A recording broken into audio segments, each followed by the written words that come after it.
Welcome to the Puzzle Factory. We're bringing you different types of puzzles that will tax your brain. Some are easy, some are hard.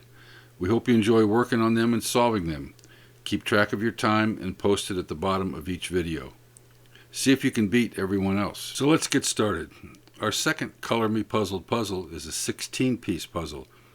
As far as we know, it has only been solved once. Can you do it also? What you see here is not the answer. Here is your puzzle. Click on the URL below to download a 2-page PDF that you can print out. Cut out the squares and mix and match to solve the puzzle.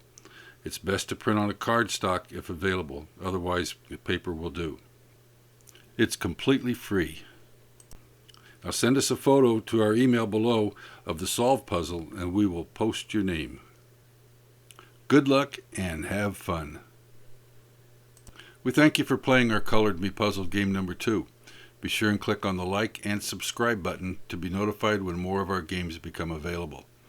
Be sure to also tell your friends and family who like to play puzzle games about us. They'll be extremely glad you did.